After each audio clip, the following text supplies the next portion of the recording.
What is going on, everybody? Welcome to Rip City Retro. I'm Eric Brandt. Just had one of the biggest breaking news trades maybe ever.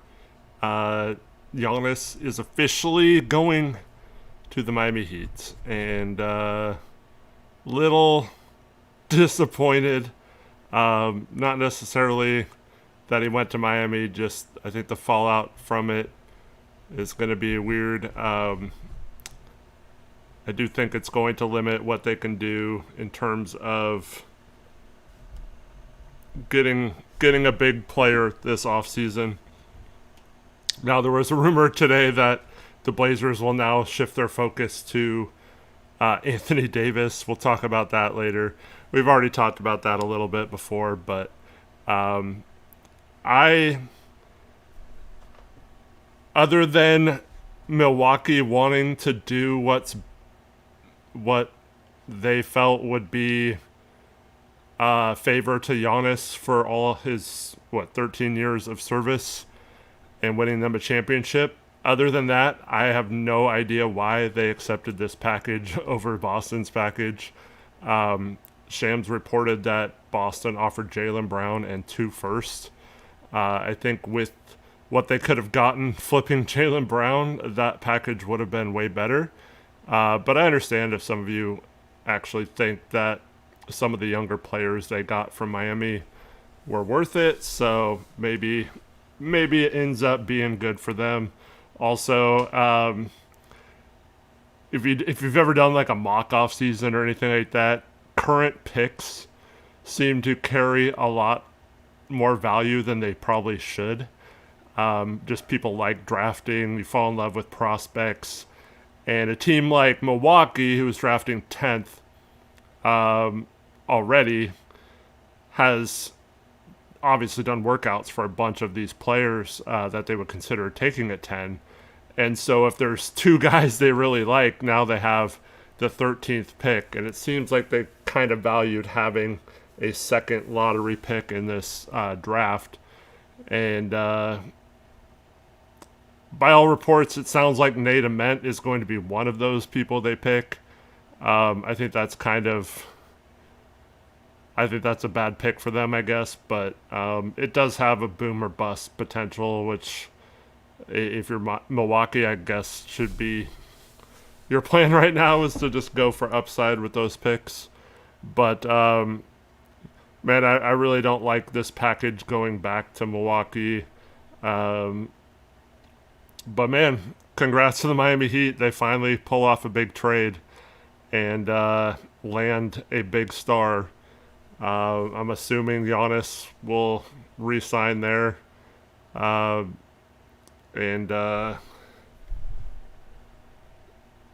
we'll see. I guess the holdup for the Miami trade was that Miami didn't want to include Jonas, which is silly. I would have, if I'm Milwaukee, I would have made him give him up. But all right, let's just read the official trade. It's just weird that this is now officially over. And not that I think that Portland, I mean, I've been saying this for weeks. It felt like Portland was kind of out on actually getting Giannis. That was always kind of a long shot. The only way we had it was if the Bucks valued their picks back. But at the same time, I am pretty surprised that the Bucks didn't value getting their picks back on top of other assets, because now there's nothing for us to want to give the Bucks to get their picks back. So unless they have something really valuable from some other move they haven't made yet, which I don't see what that would be, because I mean they might flip Tyler Hero to Detroit or something, but that's not going to garner someone that would be worth the Bucks picks. So it actually, if you sit and think about it, like maybe this helps Portland long term. Just with those picks now being in control of 3 of their picks when they don't have a star and they just got a mediocre package. So unless they hit on some of these draft picks, but a lot of the picks coming back to them outside of the 13th pick are future picks after will have already been done with getting all their picks. So, yeah.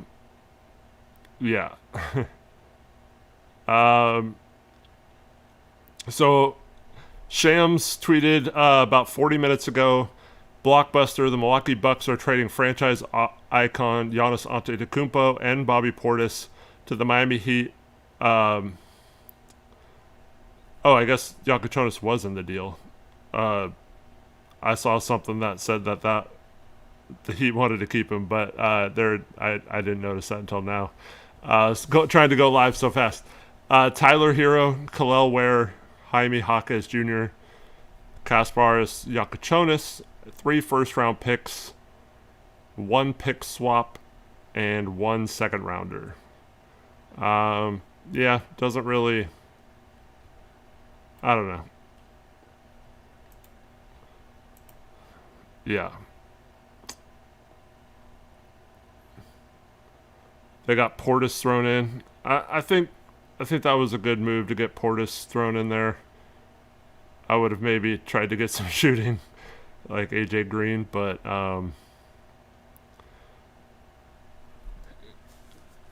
Cam, I think you've asked that question several times. Would I trade any of the Bucks picks for 10 or 13?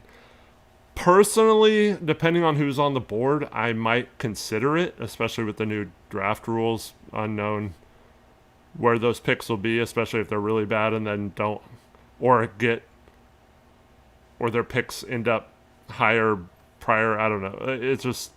It's convoluted. No one really knows how it's all going to work out yet until it actually plays out for a couple of years. But those, I don't know. I don't think the Blazers care about this draft outside of maybe. They might trade into the second round and take someone. They don't have a lot of roster spots, though, first of all. And second of all, I don't know. I don't see them using those assets on a player right now for a rookie. I feel like it's going to be more of... I think they're going to save them for a big trade. I think in the next year or two, they're going to make a big move. Now, who that will be, we'll talk about that. But, I don't think the Blazers are interested in giving up like 1 or 2 of those for those picks. I think the Blazers would rather save those and have the value of picks in a future draft where you can trade unprotected picks, basically. Daniel said Bucks got bent over. What a dumb trade. I happen to love the draft, so I would maybe consider it. I don't know, though. Like I said, it kind of depends on who's there. I've been heavily diving into scouting, trying to prepare for the live stream tomorrow for the draft. And, so it's kind of burnt out on that. And but I don't know. I'm kind of... it's like the opposite of most drafts for me. Like, usually I like too many players, and this draft I feel like I don't like hardly any players in it. So yeah, I don't know. Yeah, what's up, Crushables? How you doing, man?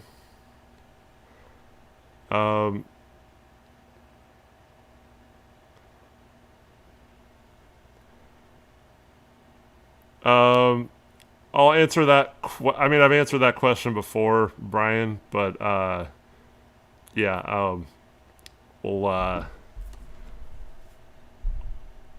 expand on it in the future. But for right now, if you go back to the very first live stream game 1 of the playoffs against the Spurs. Kind of go into that a little bit. Anyways, what's up, everyone? How are you all doing? What do you guys think of this trade?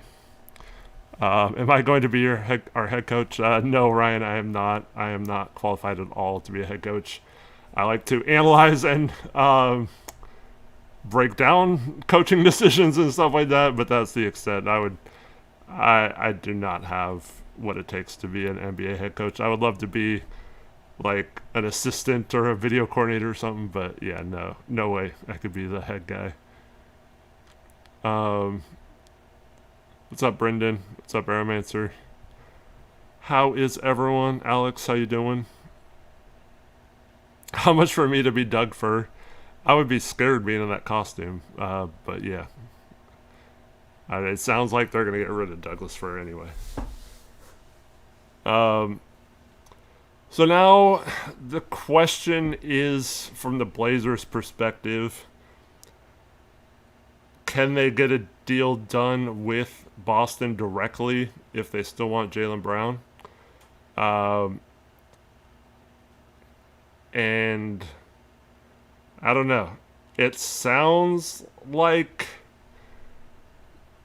there's going to be some contention there in Boston. It sounds like... what's up, Carson?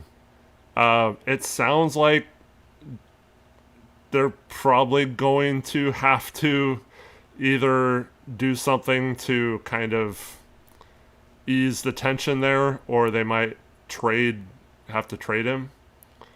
I've been saying this all along, though. I feel like Boston is one of the tougher teams for Portland to trade with directly.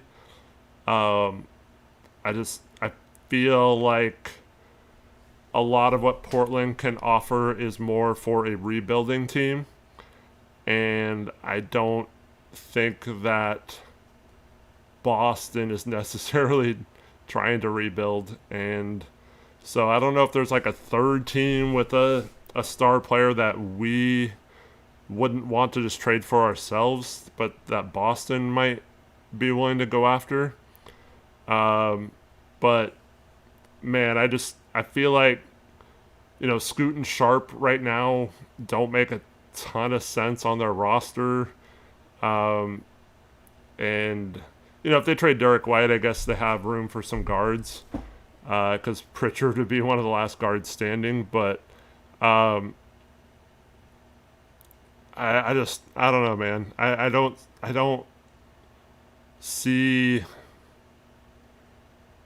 what Portland does. I mean, they're gonna, if I'm Boston, just looking at it from their perspective, I'm asking for Klingon and Tamani, and I don't know, that on top of picks and salary and stuff like that, that's a lot to give up. And then I just feel like if we're trading for Jaylen Brown but giving up 2 of our front court players, that makes it really hard to build around.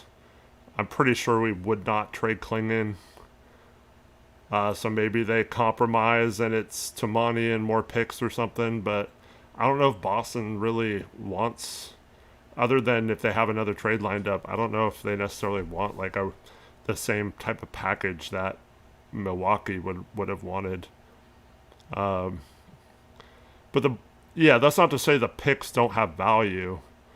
I don't see Boston giving up their second best player for pieces, you know what I mean? Like, I think they would have given him up for Giannis, obviously. According to Shams, they offered it Jaylen Brown and 2 first.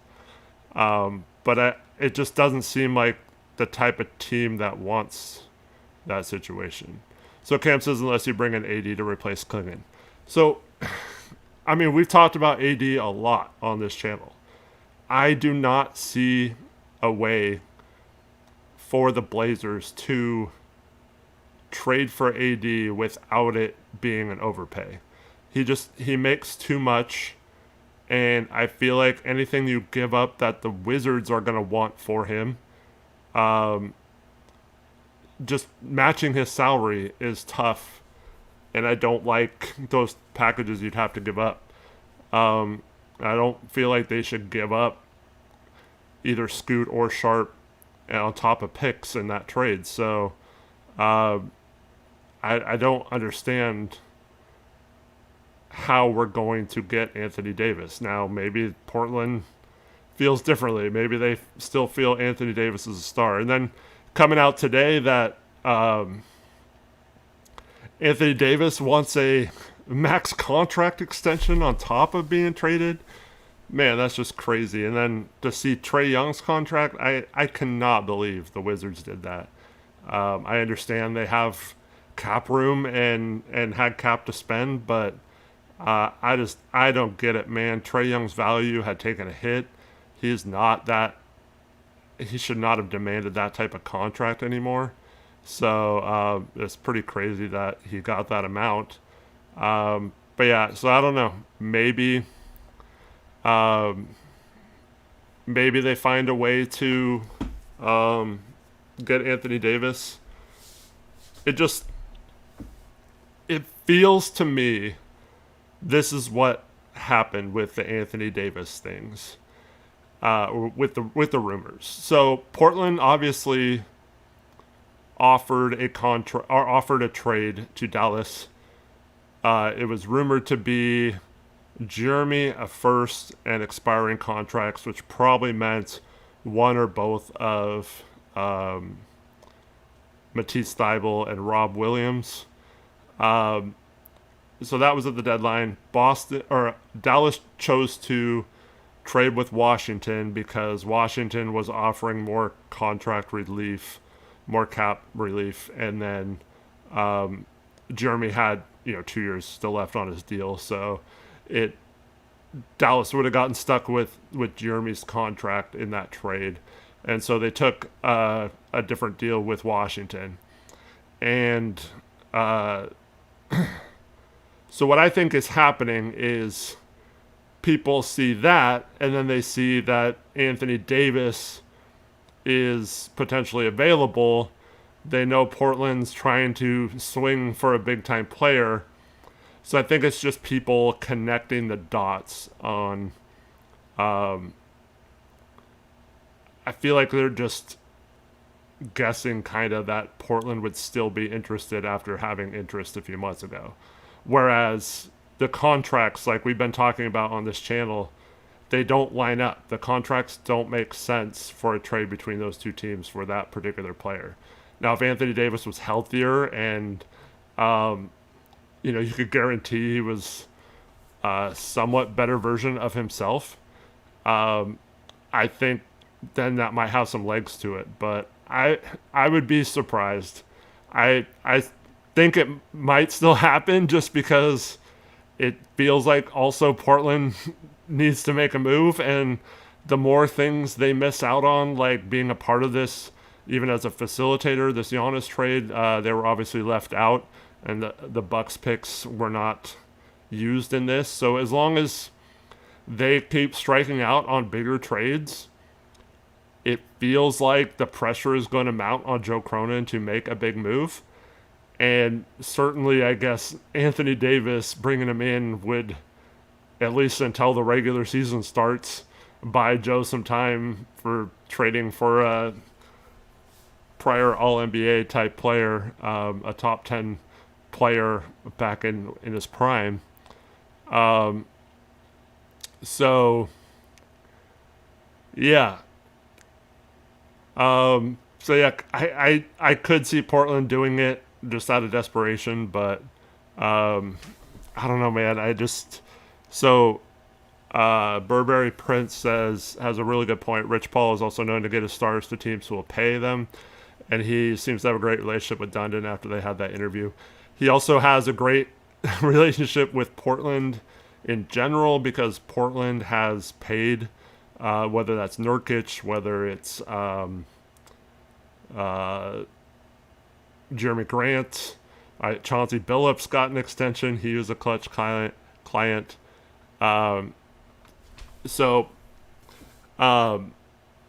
Portland has taken care of Clutch. I think that's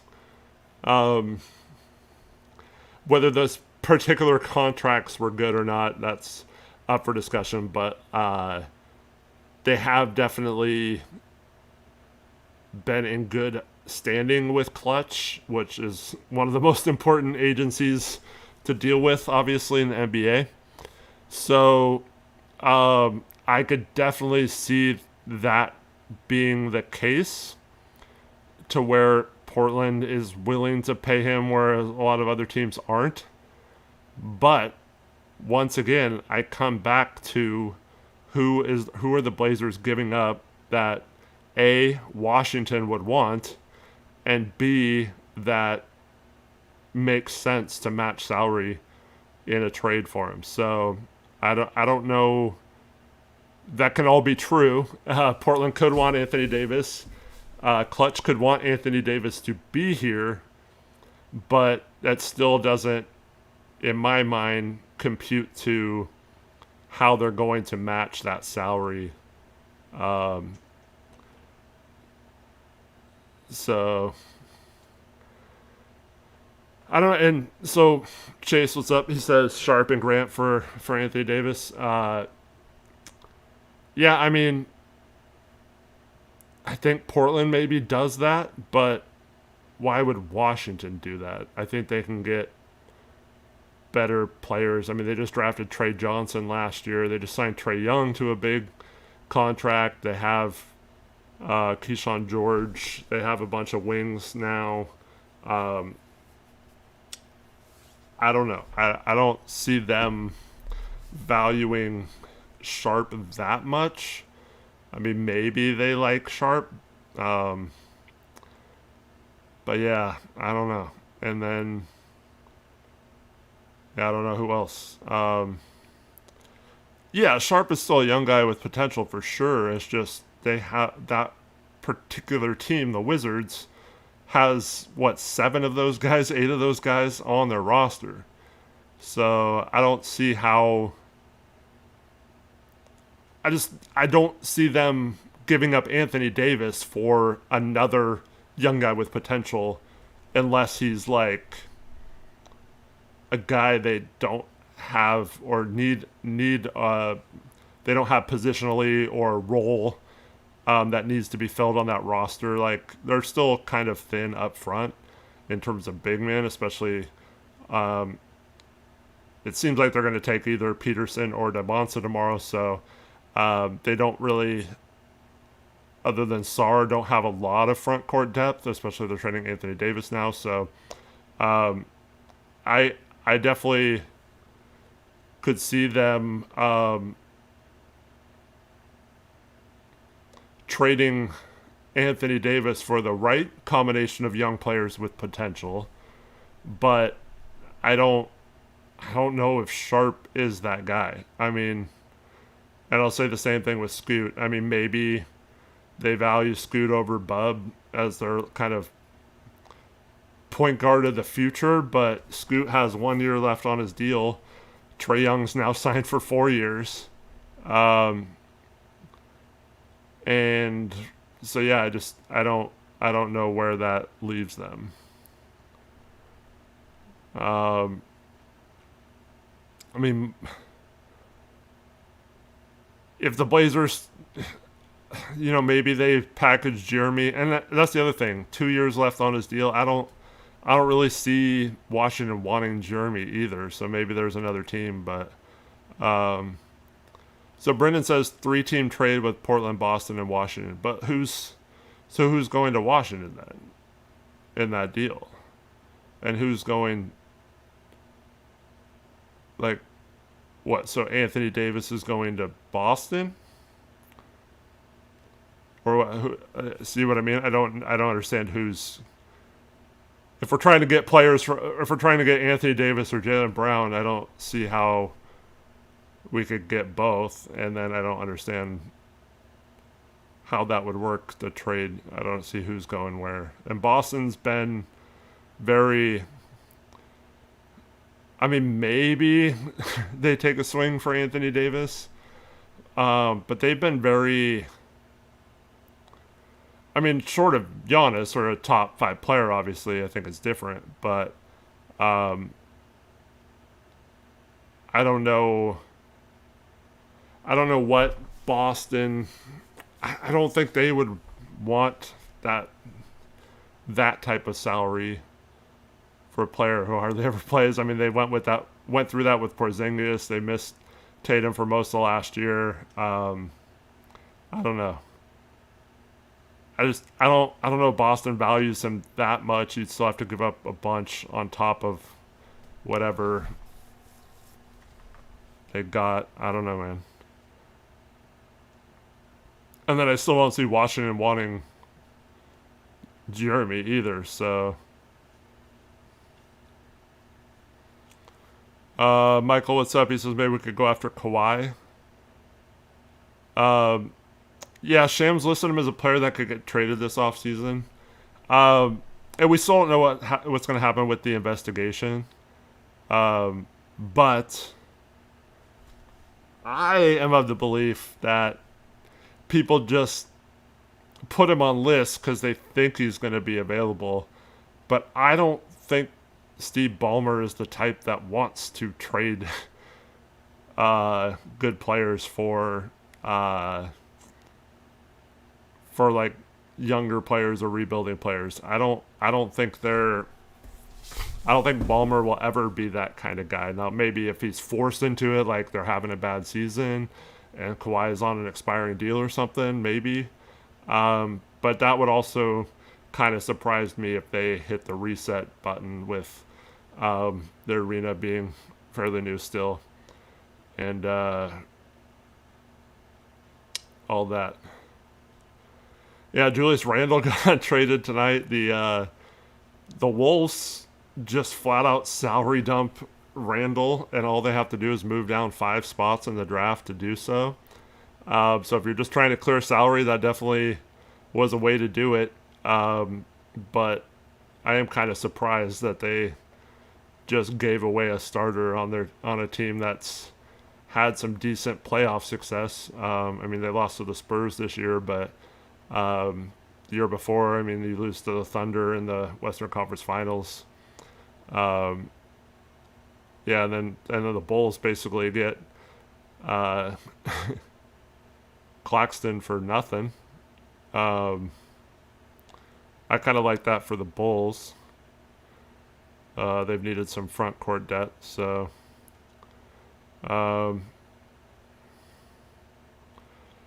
He just traded Harden and Zoo for Garland and Mathurin. So, yes, I get that, but Harden wasn't going to re-sign there, so he was going to leave, and Harden's been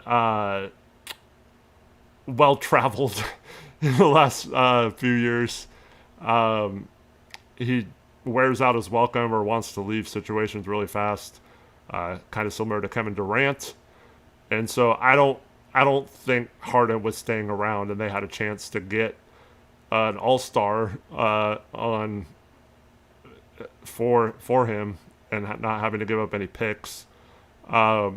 So that I think was the right play for them, and so I don't think that was them like giving up or rebuilding or anything. I think that was really smart, going for a younger point guard when you might have lost Harden for nothing this offseason. And then on top of that, the Zubac trade. Yeah, Zubac is a pretty good player, but they got the 5th pick out of that and have a future unprotected pick, I believe, as part of that trade as well.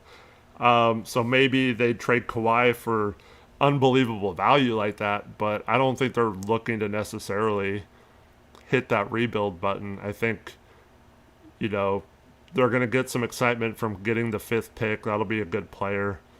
And then I think they're going to just try to build from there. I know they don't have a lot of their future picks still, but I think they're still in decent enough shape. I know they had a disappointing year, and they haven't really been a contender since Kawhi's been there. But yeah.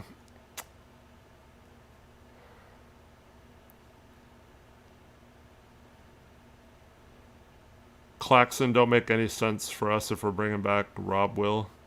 Yeah, I don't know if someone else said that or not, but yeah, I know I wasn't like upset that we weren't part of that trade. Um, yeah, I thought the teams involved, it's a little weird Brooklyn trading for a player just to move up 5 spots, but um, I believe they don't own their pick this year, if I'm not mistaken, or they have a team has swap rights with them or something, if I'm not mistaken. So them getting kind of screwed in the lottery this year, and then um, someone in chat can maybe back that up for me, so I don't have to look that up on stream. But um, I think them they have to be like somewhat relevant next year. It doesn't make sense for them. Uh, yeah, Houston owns the swap, so uh, I think they're gonna try to be okay. Now they're not gonna make a playoff run or anything like that. So they just took Randall, got to move up a few spots. They seem to love picks too, but at the same time, they don't seem to have any sort of direction or or purpose or anything like that. Might even take a guard in this draft after drafting like 4 of them last year, which I don't think they should be tied to those players if they're not that great. But yeah, that is a pretty funny forward front court with MPJ and Julius Randle. That's very meme worthy. But yeah, just crazy. And then Io signs a massive contract of what 20, 21, 22 million a year, something like that. Just crazy stuff happening. I guess I wasn't joking when the I made a tweet after who was the first person that Colin Gillespie signed, that took the seal off the off season. And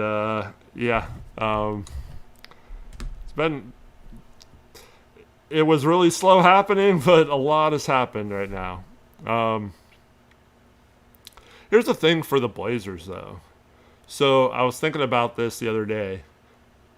Joe Cronin has done 4 drafts. This will be his 5th draft period or window. Obviously the Blazers don't have a pick, but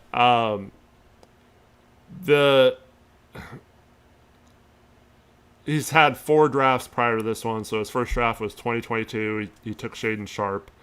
2023 it was obviously the Scoot one. 2024 was the Klingon draft, and then 2025 last year was Young Hansen. So 4 drafts so far. 5. This will be his 5th one tomorrow. Even though he's not participating, but 3 of the 4 drafts, Joe Cronin has made a trade between now and the draft. So his first draft in 2022, he traded for Jeremy Grant. The day before the draft, 2023, obviously, he did not make a move. That was primarily because, as much as it was talked about, he was trying to make a move to win with Dame. They had already decided to move on from that and go in a different direction, and therefore weren't going to make a trade for someone in that draft. They were going to stay at 3 and take Scoot. So that draft was kind of an outlier. But then the next 2, he makes a draft day trade about an hour or so before the draft starts, trading for Denny Avdia. And then last year, obviously, we had the draft day trade of moving back from 11 to 16, picking up a future first, passing up on Coward and Queen and Carter Bryant and several others to get Young Hansen at 16. And in Joe's own words, stretch or a bit of a reach. But so Joe has made trades outside of the Dame trade.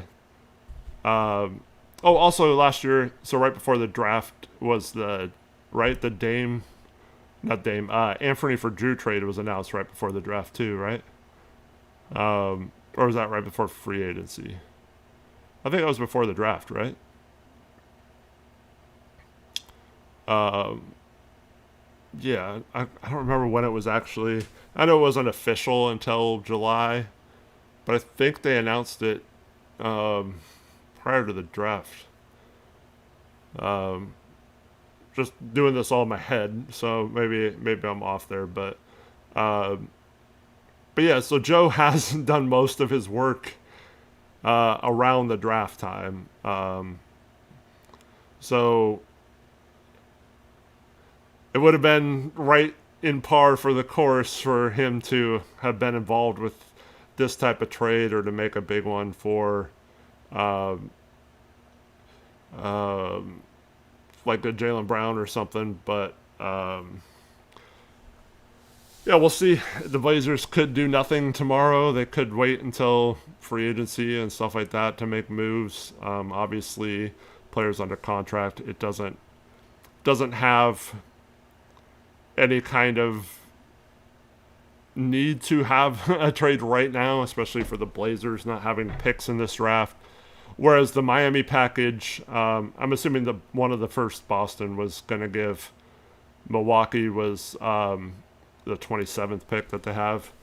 But for the Blazers, the trade urgency isn't really there for this particular draft because none of the picks have to be made for another team. So those Bucks picks will be there. Now they might be even more valuable now, but Workshow says ESPN has Blazers listed as a big winner of the Giannis trade. Yeah, I would kind of agree with that in a way, and then I kind of disagree with it in another way.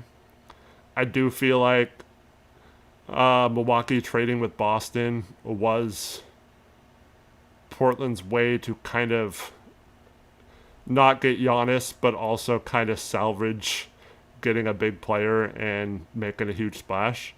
So that would have been kind of the perfect scenario for them. But yeah, we'll see. Could see Brown getting traded to Houston for Şengün and other salary. Yeah, that's definitely something that might happen. Seems like Houston is open to trading people. Greg says Miami should sign Anthony Simons. Thank you. I actually said that earlier too, right before I came on stream. I mentioned in a group chat that I think that would be perfect for Anthony to go to Miami with that team. You got Bam and Giannis in the front court. I think that would be a really good fit for him. They have a defensive point guard already in Davion Mitchell that he can share time with. Yeah, I think that would be a really good fit for him. And I mean, it's probably not if there's anyone that's going to go there, they're probably going to have to go for minimum contracts. But Miami's going to have, as Gregory points out, will have a lot of options. But yeah, I definitely would. If I'm both Anthony and Miami, I think that's a really good fit. They need some shooting. And I think Spoelstra is creative enough to. Some of his defensive concepts are really good. I think Anthony would be fine there. And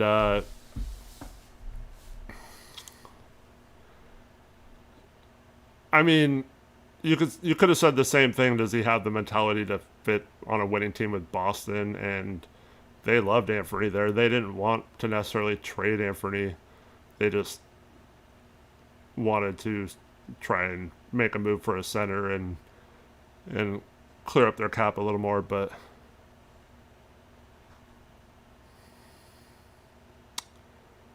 Shaggy says, interesting fact, last 3 seasons games played. What does that mean? I don't know.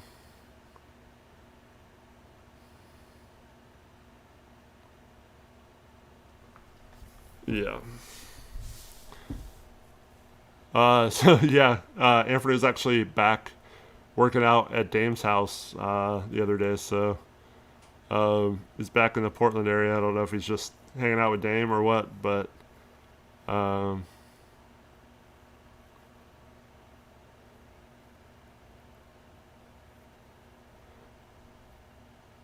Russ asks, so Giannis got what Dame wanted. Do you know how different or similar Miami's package was for Giannis compared to Dame? I mean, obviously, Yakuchonis, Khalil Ware, um, Hawkes had just been drafted, but I mean, kind of. I think Hawkes had some good runs in summer league, right? So I guess that was like an okay thing, but I mean, they just Miami had a couple of young players. Um, it's debatable how much value those players had. I mean, some people really like Khalil Ware and Yakuchonis. Some people don't think they'll ever be more than average players. So, um, so yeah. Um,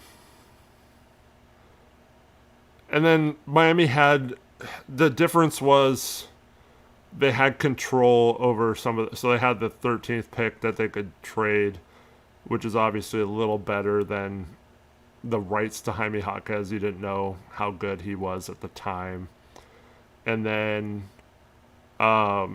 Miami has the ability to trade all the picks they traded in the future. Those picks would have been tougher to trade. Now, they could have made other moves to free up picks, but there would have had to have been multiple teams involved. So I think this package was a little bit better than the Dame package. A little bit closer to what a trade should be. But I still think for a player of Giannis's caliber, it wasn't like that good of a package. Okay, so the fun fact is that games played the last 3 seasons, Shaden 155, 80, 147. I mean, neither are good. That's not good for either. It's about 50 games each. But I will say that, I mean, there was 2 seasons where Shaden got sat because he was playing too good towards the end of the season. So I don't know. But yeah, I don't. That doesn't mean that it still doesn't make a difference for whether the Bucks would or the Wizards would want Shaden or not. And also, um,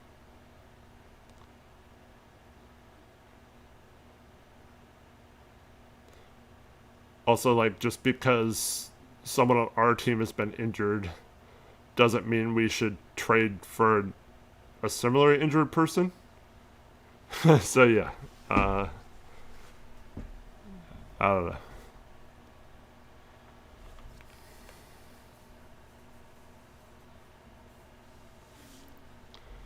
know. Um, just kind of feels like the Bucks ended up with players Heat really didn't value that much. I don't think it's that. I think the Heat obviously really valued Jaquez. They really valued Yakuchonis. I don't. I don't know. It didn't seem to value Khalil that much, and obviously Tyler Hero. It felt like when he came back this year, it kind of disrupted their team more than helped them. So I think those two you can maybe argue they were fine getting rid of, um, but yeah, I don't know. I don't necessarily think this was just Miami just gave a bunch of crap they didn't want. Um,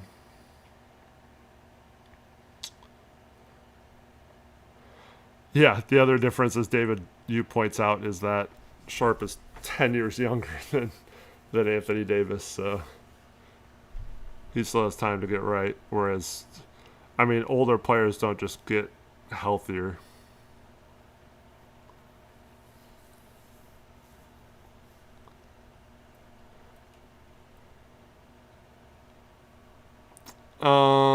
Burberry Prince says, did you see Kevin O'Connor's tweet saying Bucks owner chose the Miami package because he didn't want Brown asking out in a year? Seems like they didn't even try canvassing for a third team. I well, first of all, I thought he had 3 more years left on his deal. But I also uh I don't know. There was those reports today that they were going to try to keep Jaylen Brown and not trade him, which I think was just trying to see if we'd up our offer or if another team would up their offer for Jaylen Brown to get more assets. Um, but yeah, I don't think that that's why they didn't do it. Because I mean, if that's the case, I don't see why.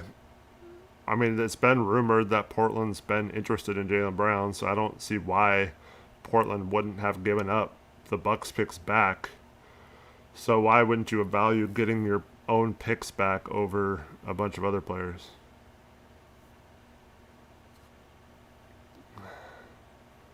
As Helicon says, there's no way they didn't try to swap JB for their picks back. Unbelievable reporting. Yeah, I don't buy that for a second. I think they tried to extract more value from us, and we probably didn't budge on. They probably wanted Scoot and Shaden, and we said you maybe one or the other.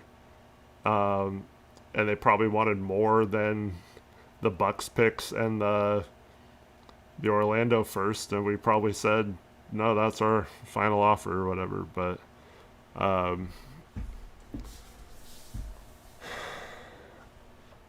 Tally says we don't need much, run the team as is. I mean, okay, if you want to continue being a mid playoff team or first round exit. Did you hear about the interview Denny did talking about the car accident he was in the season? Um, I didn't hear about that question specifically. I saw a different part of that interview, but I didn't see what he said about that. If you could let me know in chat. Eric, who is Plan C after Murphy in your opinion? Well, I mean, I don't know where Anthony Davis lies in that, but there's no one. I've said this every stream, Alex. Murphy is the bottom of the line that's acceptable for them to make a splash, and if it's not a player Murphy or better, that's not. I don't think they're going to make a bunch of small moves that don't really do much, but kind of hurt your chances of making a bigger move down the line. I know if certain people are watching, I've seen Jeremy Grant and a first to Dallas for Najee Marshall and PJ Washington be talked about. And I don't know, I feel like those type of trades are the ones that they don't want to use assets instead of positioning themselves for the next Giannis or the next Jaylen Brown or whoever the next big player that becomes available. So someone better than Trey Murphy. So I don't think they necessarily have a plan past that other than to wait their time and see if something else shakes loose that they're not or haven't planned for. So yeah, I mean, like that trade with Dallas definitely, I think, improves our depth and makes us a little better next year. PJ Washington's a good defender. I think he would really help our rotation, but I don't think it necessarily does much to get us like over the top or whatever. And like I said, if you're giving up first in trades like that, that's what happened with the because it'll have to be a future first, and that's what happened with the we trade for Larry Nance in what was that, 2021 offseason, and so that trade like really hindered being able to make a big future trade. So I think the Blazers are in a really good position right now with those Bucks picks. They have an extra first with Orlando 2028, and then they have all their own picks available to trade, or whatever doesn't violate the Stepien rule. So I think they're in a really good position to offer a huge package for whatever star becomes available. And the more contracts, like you need Jeremy's contract to do that. You need the picks, as many picks as possible, in case there's another team like the Spurs or the Thunder or someone who can offer a bunch of firsts. So I think there's two things at play here. I think Dundon is willing to be patient and not make a bunch of small moves that could hinder your opportunity to make a big move. But at the same time, I think he's also going to judge Cronin's ability to not be able to get a move done with all these assets. And if he goes another off season without being able to make a move when he's literally telling him to make a big move and to do whatever it takes to make a move, get it done. If he fails to do that, I don't think Dundon thinks our situation is bad. I think he just would think then that our GM isn't the right guy to get it done. And I think if Cronin is unable to do a big move or get involved in many of these trades, I do think that's a valid argument. Whether that's fair to Cronin or not, because in terms of the last few years since the Dame trade, he's been doing a decent enough job at slow building.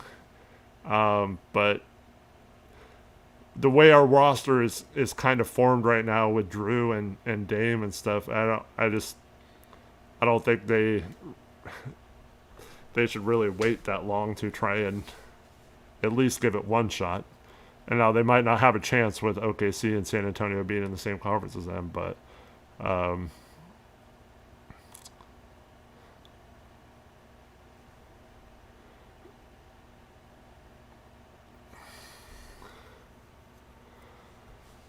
so if we stand pat, ask Marv which of the current Blazers is going to improve the most to help us move up in the standings. Well, I think, obviously having Dame back will help a little bit. He's looked really good in workouts. Hopefully that'll translate to the court. So just having another good player on the roster will help a little bit. And obviously having a healthy team will help a little bit as well. I don't know how much better a guy like Tumani can get. So I think obviously it's probably Scoot and Klingon are the obvious two candidates that could take a big jump. So yeah.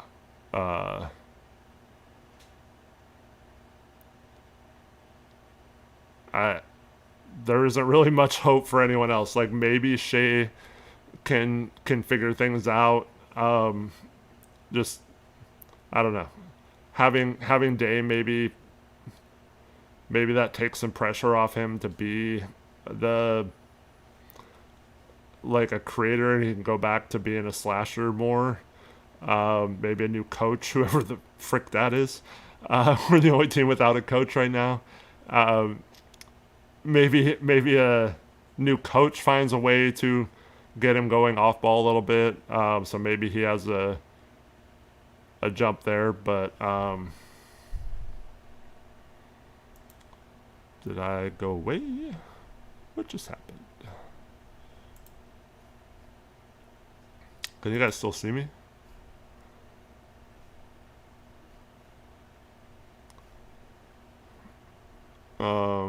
Yeah, I don't know what just happened there.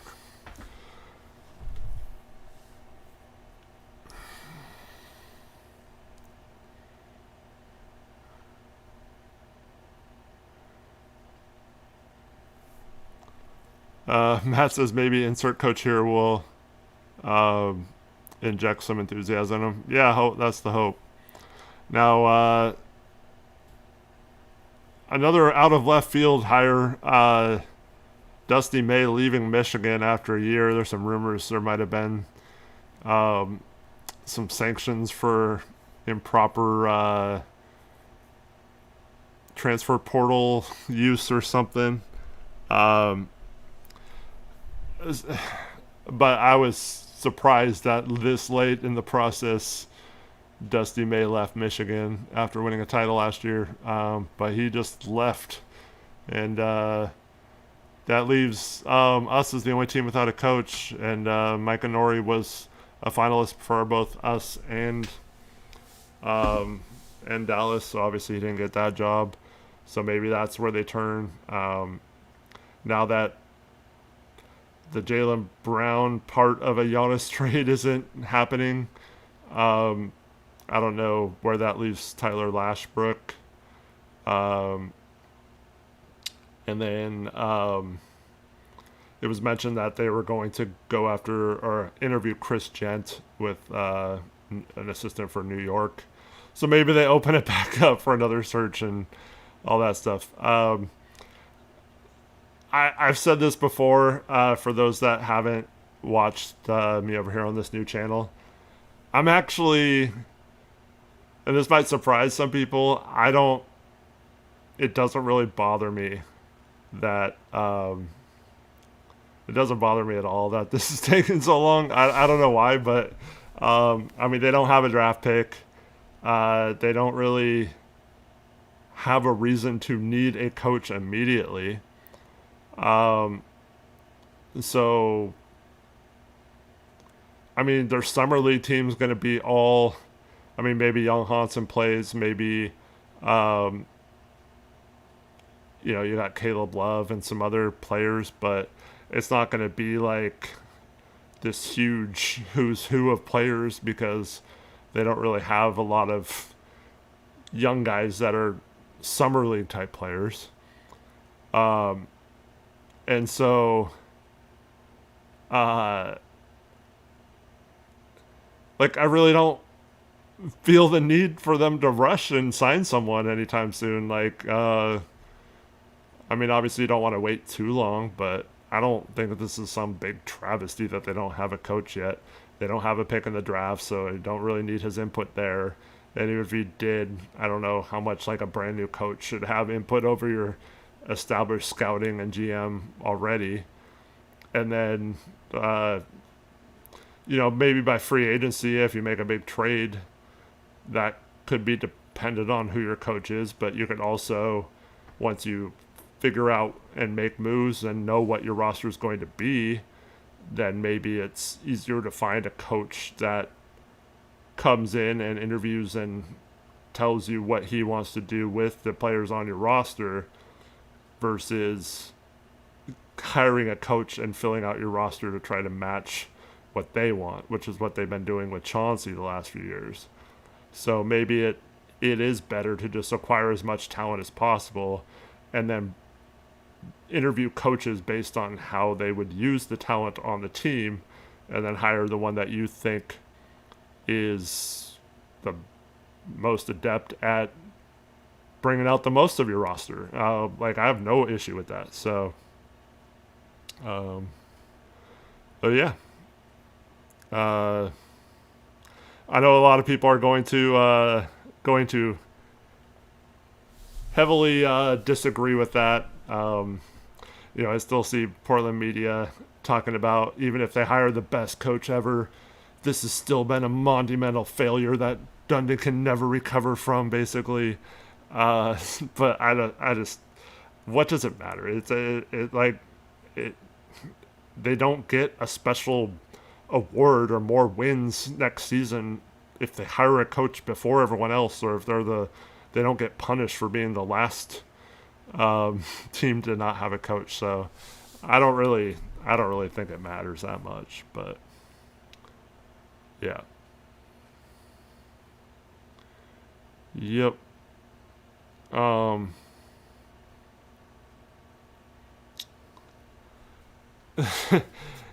Caleb says he's so sick of the hit piece by some of the media members. That just it doesn't make sense. And they're all like, "Oh no, we're just I don't there's certain ones that are they're playing they're just completely trash Dundon and then by the way, I'm not defending Dundon. I just don't think he's done anything egregious to the point at least with the Blazers that it's cause for concern yet. I think he's explained his mistakes and hopefully he learns from them.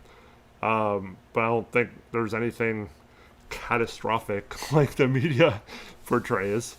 And so, but yeah, a lot of them, I mean, they kind of hedge their bets a little bit to being like, well, it doesn't mean that Dundon won't be a really good owner. He's just been like abysmal so far. And I don't know, man. I don't, I'm willing to wait to see what he does in terms of on the court. Um, and if that looks good, I don't think a lot of this other stuff will matter.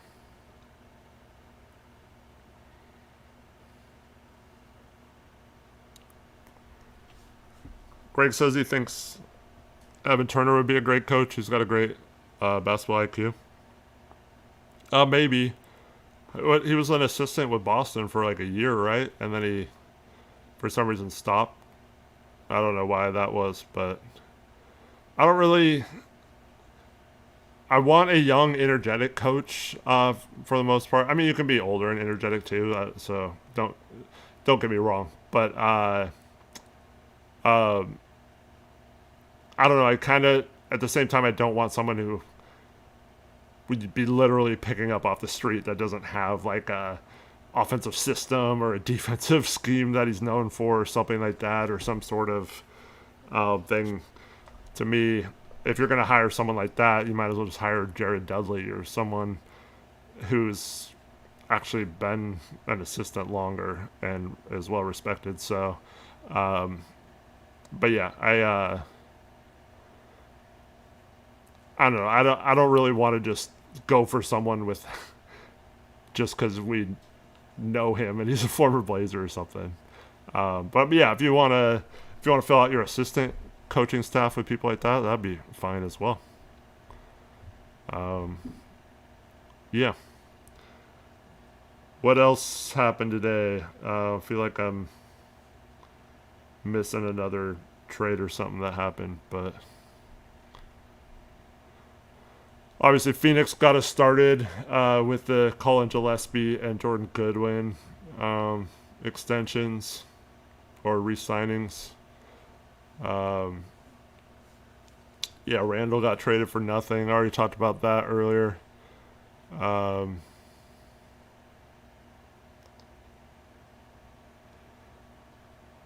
yeah, they don't allow player coaches anymore, so I know a lot of people are just joking about the Dame thing, but oh yeah, Diawara got extended with the Knicks. Um, any concerns how Nori hasn't gotten a head coaching job at any of the teams he interviewed in? Um, yeah, I mean it happens sometimes. I feel like there's been some people like Thibodeau, I think, was like this for a while, where he just was a long time assistant, never really got an opportunity to coach, and then finally the Bulls took a chance on him. But yeah, I mean, I don't know. I with all these assistant coaches, it's just it's really hard to know how they'd be as the main guy without hearing them in those interviews saying what they would do. So it's tough. Um, but uh, I mean, Mike Nori does have. It's kind of well, it's nowhere near the extent of the 80 plus games Thiago got to show what he could do as a coach. But I mean, Mike Nori does have a few games where he's filled in as the acting head coach you can point to. But if we do that, someone like Nate Bjorkgren, who filled in for Chauncey when he had his Hall of Fame induction for a couple games, might look like the best coach of all time. So I don't know how much you can take on that small of a sample size.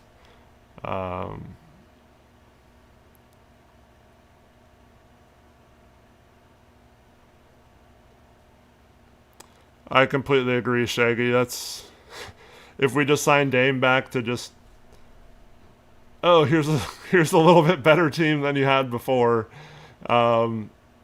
Even though you're older and not as good anymore, that will be kind of disappointing. And that's why I still think, ultimately, whether it's this summer still or, moves just started happening yesterday, so like it's still yet to be determined. But that's why I feel like either this offseason or at the deadline or at worst by next offseason, I feel like at some point they're going to make a huge all-in move.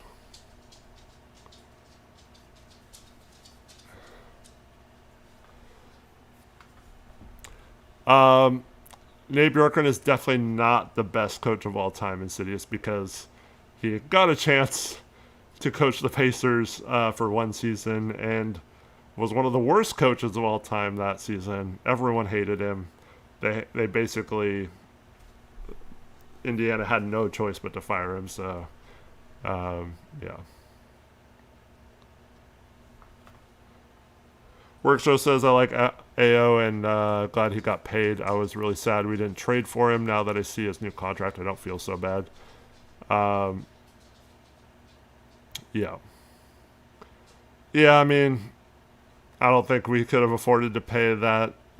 He's a decent player, though. That's a lot of money, though, to get tied up.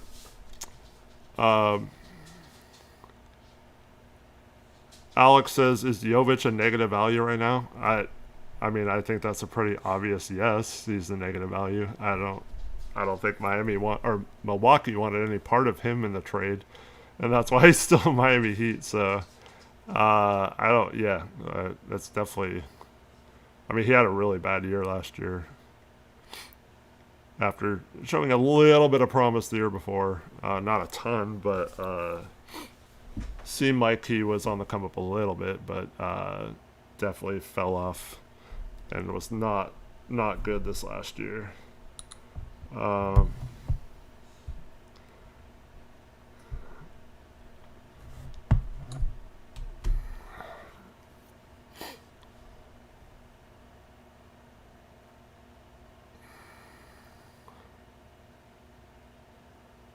John says Miami sold their souls to get Giannis. They'll be a bad team this coming season, but the Bucks made out like champs. Completely disagree with that. Sorry, I feel the exact opposite. I feel like they got Giannis for.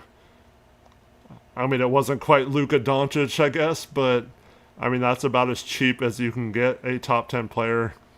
That you can do. So, I don't see them selling their souls at all. They got Giannis on a bargain, in my opinion. And the Bucks, at best, the Bucks are a play-in team. So, I mean, I know they don't have the picks or anything, but they're going to have to really hit on some picks like they did with Giannis at number 15. But yeah.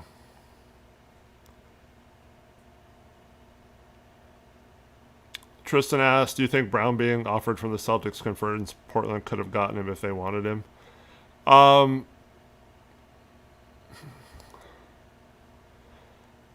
don't think the wording of that is correct because I think it confirms that if Boston liked Miami's offer or Boston's offer, I think we would have definitely been in the running to get him. Yes, that would have been confirmed. But since they didn't take Boston's offer, it makes me wonder if we were not willing to give up as much as Milwaukee wanted for Jaylen Brown. So, if that makes sense.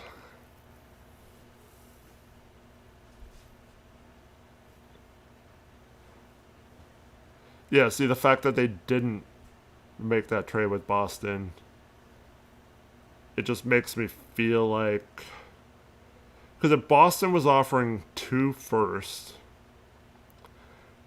and then you flip Jaylen Brown because the contracts would have worked straight up. So if they flip him straight up and then they trade Jaylen Brown for, let's just say it was Jeremy Shaden, the Bucks picks back and the Orlando pick. That's basically what, 6 firsts and Shaden. I don't know. I mean, I guess that's not like over the top better, but just the fact that 3 of those were your own picks. Yeah, I don't know, man. It's just, so yeah, there was some talk that the front office was split between the 2 offers, and that's what the holdup has been. But I don't know. Yeah, it's tough.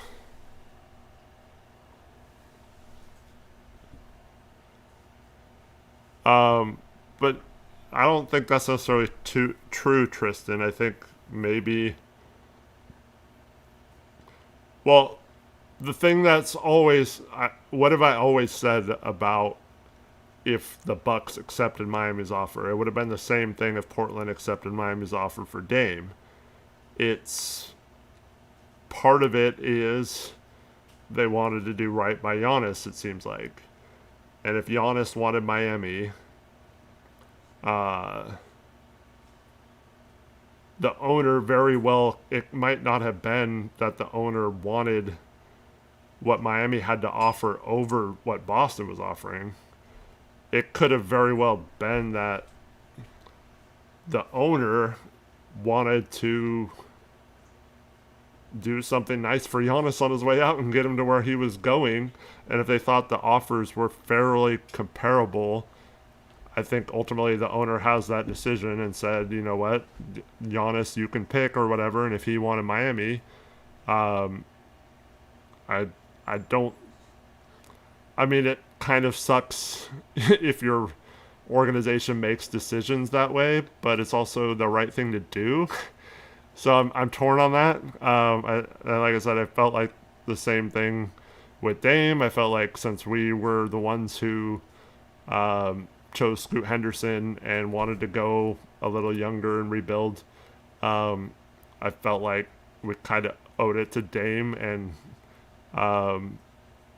to kind of just thank him for being loyal and stuff. But I mean, Giannis won a championship for them.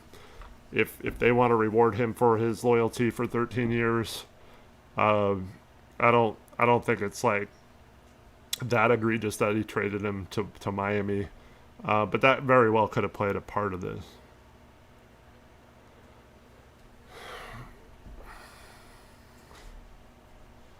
City of Swede says the right thing to do. He's getting paid like $500 million to play basketball. LOL. Giannis shouldn't even have a say where he plays. I mean, it sounds really bitter. I mean, I'm sorry, but that's, that's how much the contracts are. It's in the collective bargaining agreement. They get a certain percentage of the revenue, and a player like Giannis, who is one of the best players in the league for a decade, they're actually capped with how much they can make with the salary rules and the max contracts and stuff like that. In an open market, he would be getting paid even more. So I don't know. I just think that sounds kind of bitter to just be like, oh, he's made a ton of money, he should deal with it, type of thing. I mean, you're welcome to your own opinion. I'm not trying to say you're wrong or anything. I mean, it's only natural. I mean, if you were an owner and you had a player that you drafted 13 years ago and went through a bunch of good times, won a championship with, got to celebrate that moment with, and all that. I mean, it's almost like a son or a child, you know? Like, so, I don't know. Do Giannis's brothers retire now? Maybe if the Heat don't sign him. I mean, not retire, but probably don't have a spot in the NBA if Miami doesn't sign him. What's up, Eric? How you doing?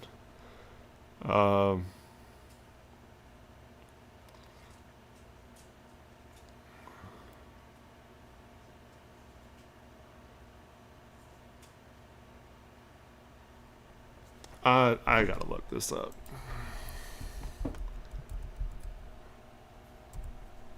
I mean, I'm sorry, Gregory, but that's completely stupid if he thought that. It's just dumb. He says that the owner was value control of Hero and Ware over wondering if JB would ask out. I mean, that's stupid. I mean, why just trade Jalen now then to a third team, and then you can control. You would have had Shane under control for 4 years and all your picks back that you could control. And so I don't know where you heard that from, but Jaylen Brown is under contract for 3 more years. And on top of that, it was rumored that he wanted have his own team anyway after having it's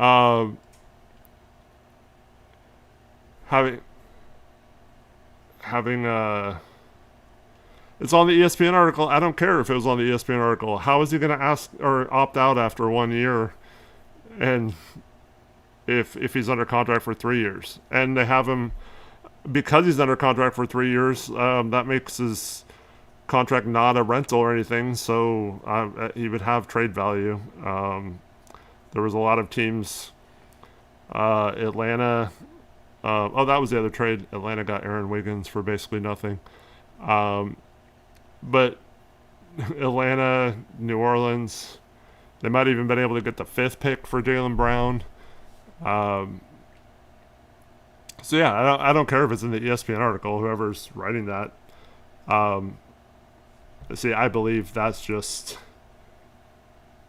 See, when it doesn't make sense like that, that's when, like I said, the owner wanted to do right by Giannis, and because of that, he made up some BS to justify why he gave Giannis away for potentially less than what he could have got. So, I mean, people can tweet it all he wants. It's just wrong. So if he based his whole decision off a wrong thing, and once again, if you were talking to the owner and he said that, the follow-up would be, well, why wouldn't you just flip Jaylen Brown for a huge package then and get controllable players? And I was actually thinking about this, like, to me, kind of like, you know, Jaylen Brown, I think, fit a little bit better than Giannis would with, like, Denny and stuff on this roster. I'm not saying that it would have been, I think we're a better team with Giannis. But I think Miami might have been better with Jaylen Brown and Bam instead of Giannis and Bam with, like, less pieces around them. But I know Miami wasn't going to help Giannis land in Boston, so their only chance to trade for Jaylen Brown would have been if the Bucks and Milwaukee just did a 2-team trade, and then later on, Milwaukee and Miami traded. I mean, you could have gotten Hero and Khalil Ware if you wanted players that were under contract. You could have gotten those players for Jaylen Brown. You would have gotten, you would have had to take out a few players and maybe not as many picks, but you could have,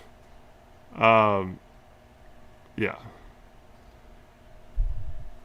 Tristan says, I think he meant Brown is a good enough player that he was nervous he would request a trade 2 in a year and start everything over again.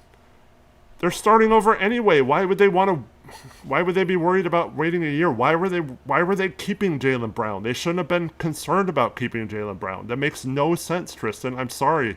I know you're just saying what you read, but that makes no sense. The owner is obviously full of crap because he could have just he could have just traded Jaylen Brown to another team if he was worried about him leaving. And even if he does ask out in a year, you were trying to be good for a year with Jaylen Brown? Well, that makes no sense either. Like, why would you want to do that? And then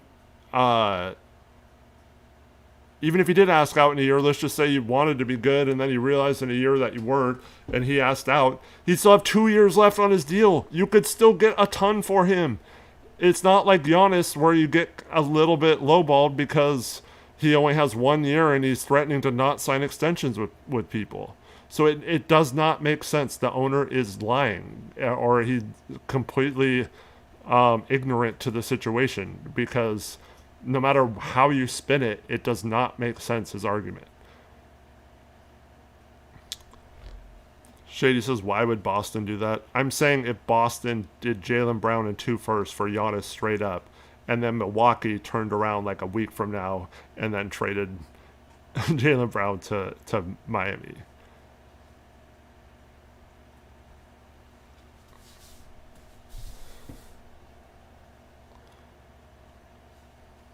Celtics will feel pressed to make a move. Yeah, I don't know what they're going to do. And a lot of it might be if they can patch things over with Jaylen Brown. If not, they might have to move him.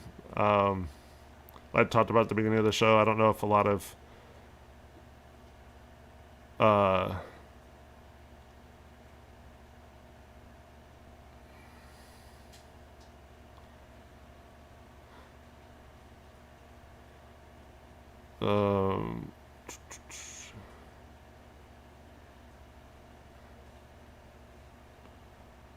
I mean, yeah, a lot of players want to live in Miami. Raxiums. Yeah, I mean, you could have made the same argument for when Dame got traded that the Bucks were a better situation for him. Now, that it didn't end up being the case, but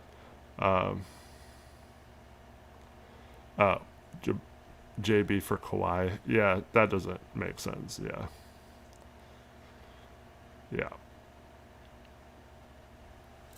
Yeah, so Atlanta got Aaron Wiggins for a couple seconds. If we missed out on a bunch of trades, I thought Aaron Wiggins, we could have absorbed him in the mid-level exception.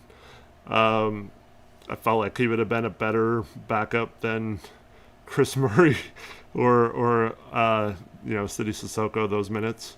But, can't win them all.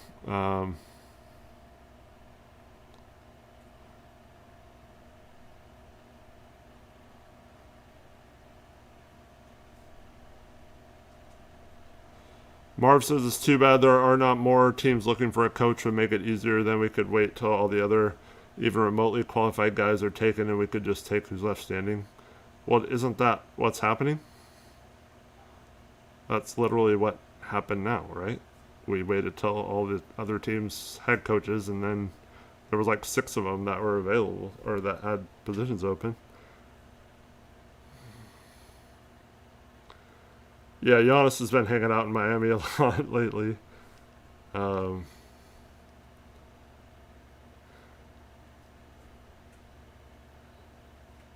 Snaggy asked if Cronin gets fired sooner rather than later.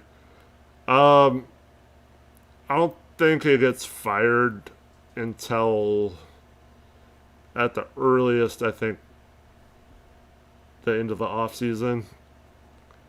I think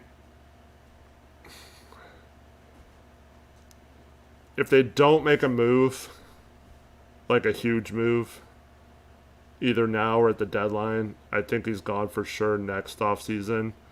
Short of the Blazers having like home court in the playoffs, or if they don't have home court, upsetting someone in the first round, making the second round, then maybe you could justify, oh, well, I didn't make a big move, but look, the team's still improving and we're still in a position to make a big move.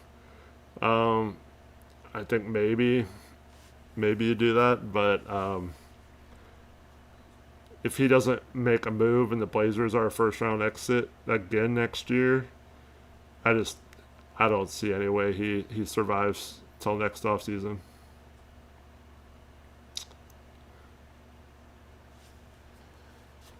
I don't think Dunden's falling for that excuse. I think he's just,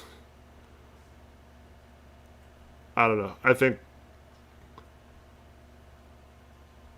like I said earlier in the show, I think Dundon will put someone in that position who gets things done. He'll give Cronin a chance to get stuff done. If he doesn't, he'll find someone who does. But at the same time, I think he'll be fine with the fact if he does replace Cronin, whoever he's bringing in will still have all the assets to get something done. So I don't think they're going to do something stupid just to do something. I think it still needs to be calculated and the right move. So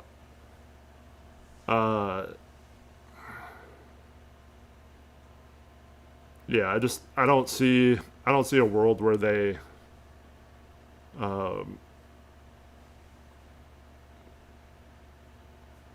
don't succeed this year and he gets a job, or he gets to keep his job.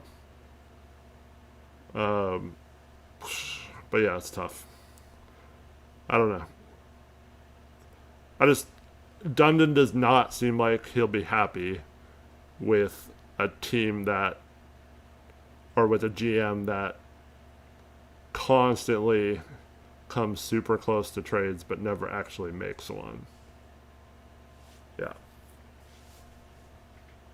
Shaga says, random question, re-signing Rob Will and us having our full Emily are separate things. Yeah, like both can happen. Well, part of that is how much we re-sign Rob for, so that kind of depends there. But yeah, we have full board rights on Rob Will, so technically we can go over the cap into either apron to re-sign him. But using the mid-level exception hard caps us if you use the full one, the $14 or $15 million one. That hard caps you at the first apron. So should have room to re-sign Rob and sign someone to the full mid-level exception. But a little bit of that has to do with how much Rob signs for. And it sounds like there's going to be a lot of teams interested in him. Now, I don't know if any of those teams will offer more than the mid-level exception. So we could sign Rob for that same amount, like $15 million a year, and still have enough to sign someone else to the mid-level exception. Or you can also use it as a trade exception now, so you could trade for anyone making under whatever that amount is, $14 million or whatever. But yeah, just whatever you do with if you use more than the taxpayer mid-level exception, you get hard cap to that first apron. So you can use both. It's just your roster has to be filled out with all the rest of the money fitting under that first apron.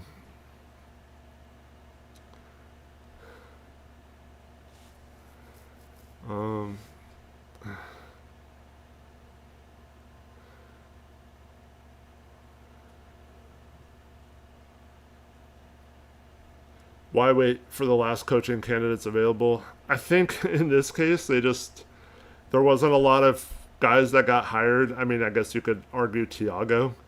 But the Blazers weren't paying Thiago $7 million a year or whatever he got from Chicago.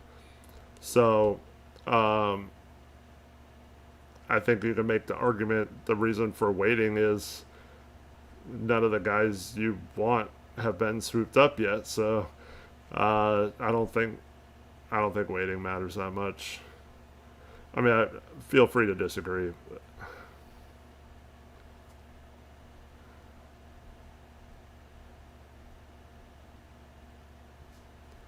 Tom definitely needs to upgrade the talent assessors before these draft picks are cashed in. No more spending time and resources looking around in China.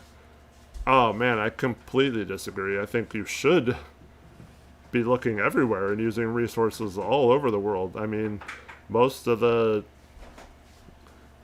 I mean, a lot of the good players in the NBA are international players. So, um, I think you look wherever the prospects are. So, I don't agree with that at all. I think you need to have a vast amount of resources in scouting when it comes to international prospects. Um, yeah.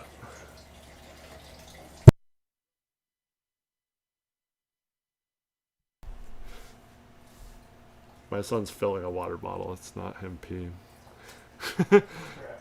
um,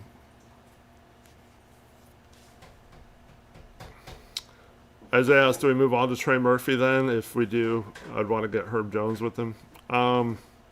I don't think we're going to give up enough to get both of those guys. Uh, but, um, yeah, I mean, Trey Murphy's asking price is really seems like a lot right now. And I don't know if the Blazers are willing to pay it. I guess I've been saying all along that's kind of the line where it becomes muddy. Um, but yeah, I mean, if Atlanta offers 8, um,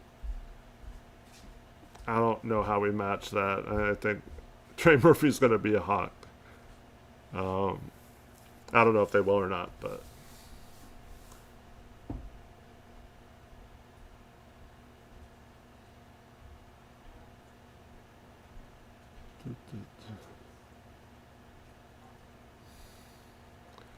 what do I think happens next tomorrow?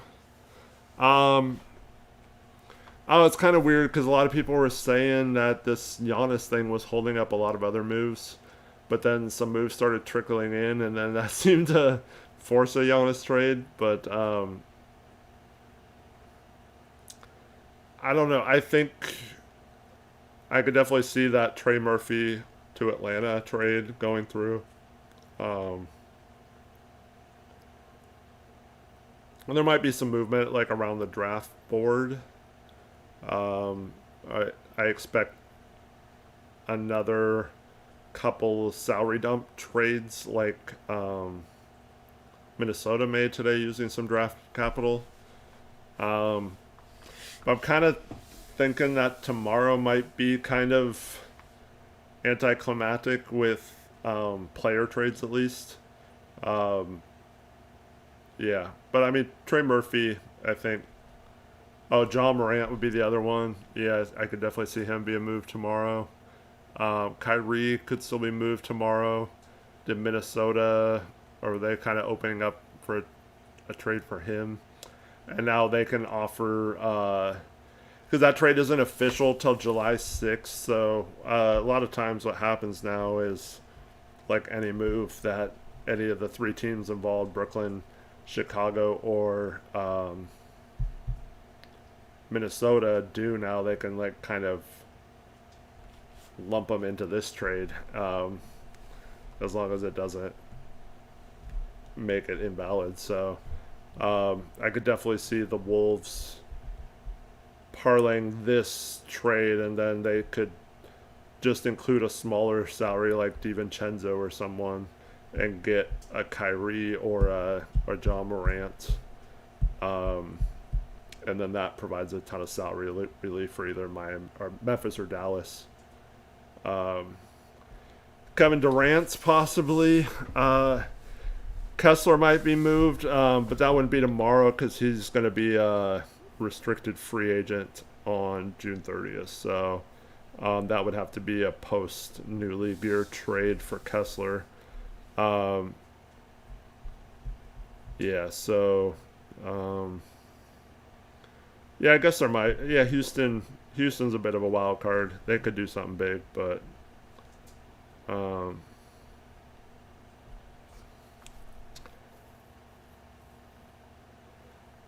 do you see Portland maybe going for MPJ? Could I see Portland going for him? Yes. Uh, he is. I mean, he does provide some of the things Portland needs. Um, I just don't know if that's like the type of player they want. Um, bit of a wild card mentally. Um, I mean, he does have a championship. I I don't know. Depends on how much uh, Brooklyn would want for him, but see, I don't see the Blazers like giving up. Once again, having to give up a pick or two for him. Um, I just don't see the Blazers like kind of ruining their star asset package for a Michael Porter Jr. So both Insidious. Yeah, both.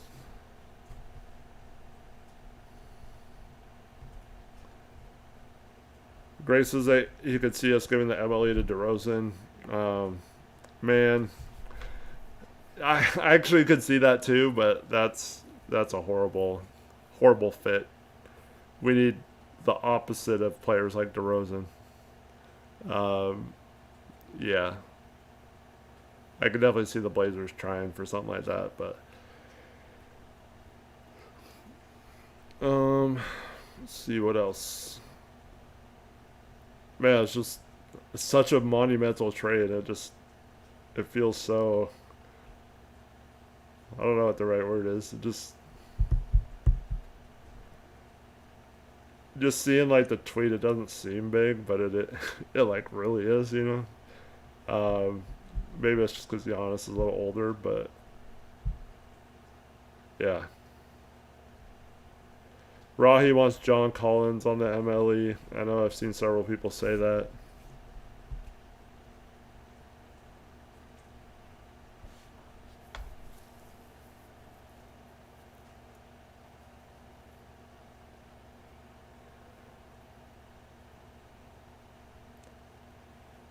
Well, see, that's what I've been saying, Isaiah. Is I don't think a lot of players on the next tier that could make us slightly better make sense to give up assets for. So I don't know if there is a.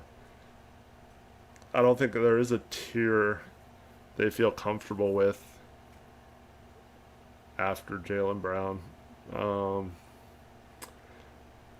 I mean, maybe they still pull off an AD trade or a Tramer free trade just to do something, but I don't know if that's necessarily what I would do right now. I still would rather save those assets for someone else. Um, yeah.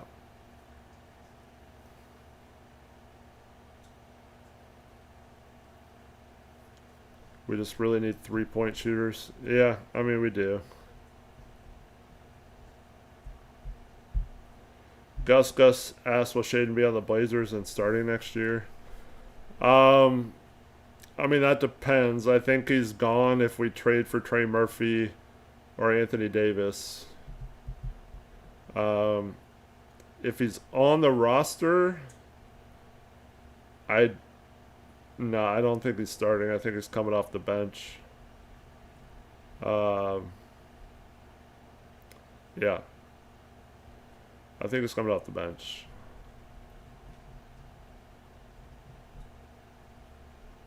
I mean, I've been saying this. There's going to be one person who brings it up in chat that a certain person is guaranteed to be starting, which is ridiculous. But if Dame and Drew are on the roster, I'm pretty sure that's their starting backcourt next year. And Scoot and Shea would be coming off the bench if they're on the roster. Now, if they trade people, obviously it changes the equation, but yeah. Rahi asks if JB requests a trade, do you think there's any third team that could make sense where we still get him? I mean, I'm trying to rack my brain for a player.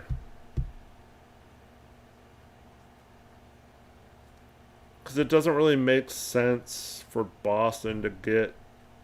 I mean, unless it's a Giannis type player, it would make sense for Boston to get a little bit younger of a star.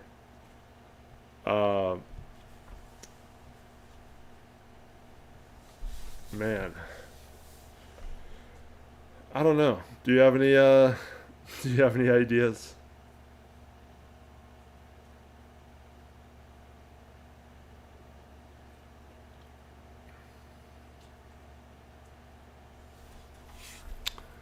Someone wanted MPJ coming out of college. Yeah, I mean, he fell in the draft because of his back, but I don't think we had a. Let's say that was the draft we did not have a pick in. I might be wrong on that though.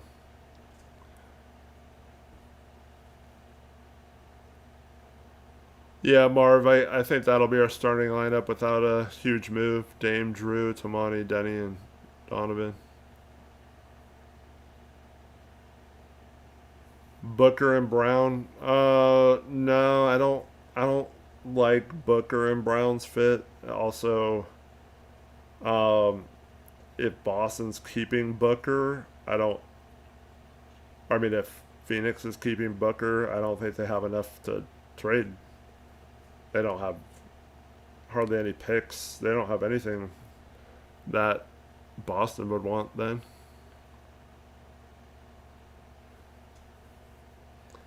Will Dame and Denny be all stars next year? I mean, Denny's short of getting his usage cut to where his stats don't look as good.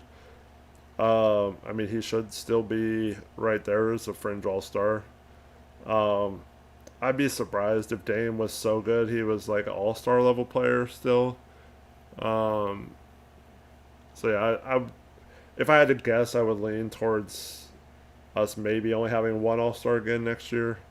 Um, I mean, obviously it changes if we traded for Jaylen Brown or something, but um, I don't really, I don't really, I don't really think that.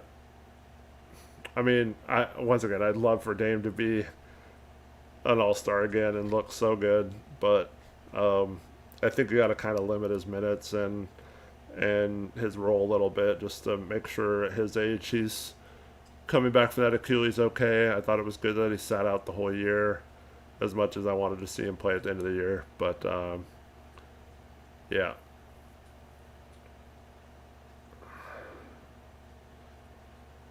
Shaggy asks, what do I prefer, Mike Nori or Chris Gent? Um, yeah, I mean, Chris Gent's definitely interesting. And I know people only knew about him because of what Mike Brown said after they won a championship. I mean, that guy's been around a lot. I do question why he never sticks around. He's had like 12 different jobs. Um, yeah. Um,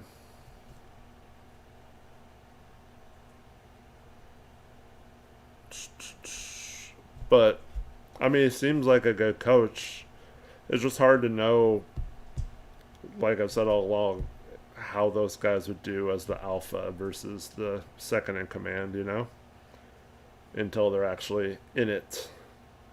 Um, and I know, Shaggy, you're going to completely disagree. You didn't even mention his name on here.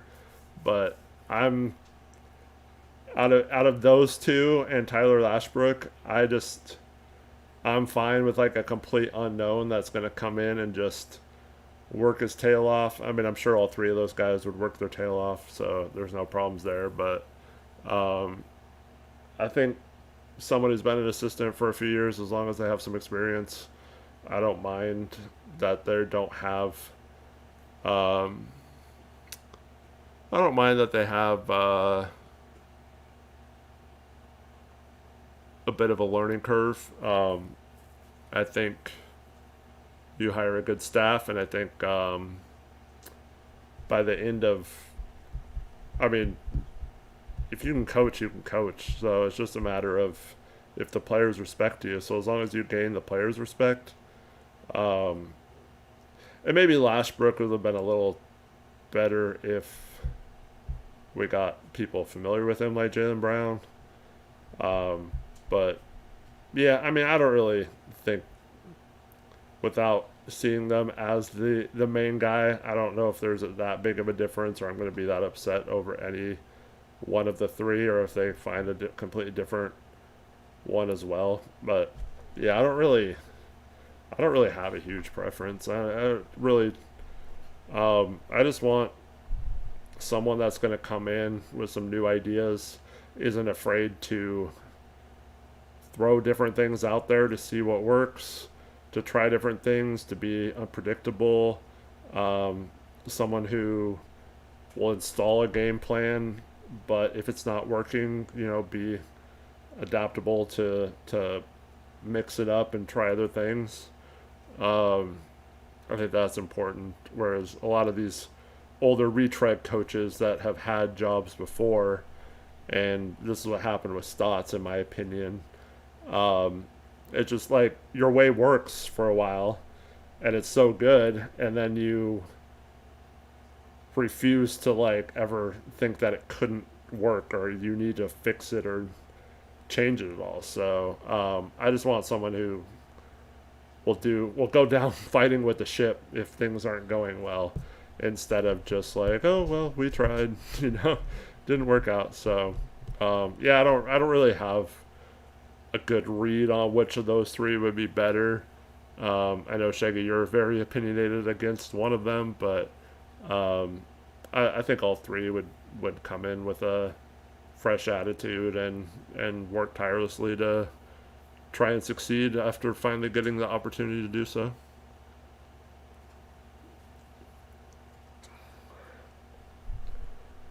Yeah.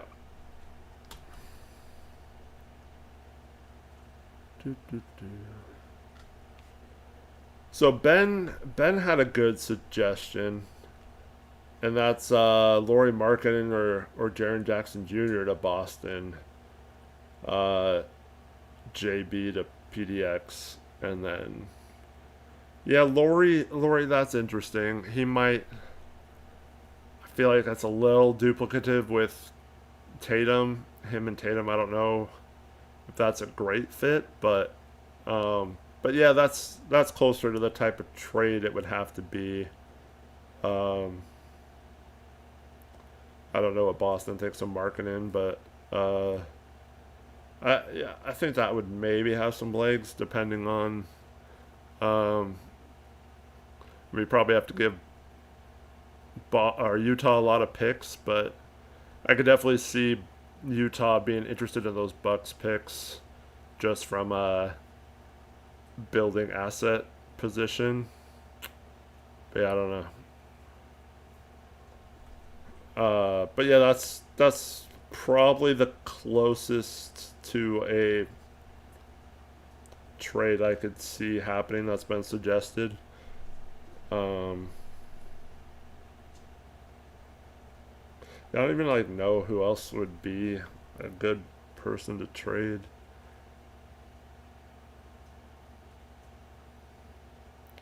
I mean, like De'Aaron Fox is a big name that San Antonio might trade. Even though reports are that they're going to keep him, but I just I don't think he has a ton of value for most teams. So, what's up, Gray Hughes? He says, "What about Luke Kennard?" I could see the Blazers using their MLE on a Luke Kennard. I think that's the shooter. That's the shooter they need. Zion, I don't see Boston wanting Zion. If you're talking about the Blazers, I don't see us going for Zion either.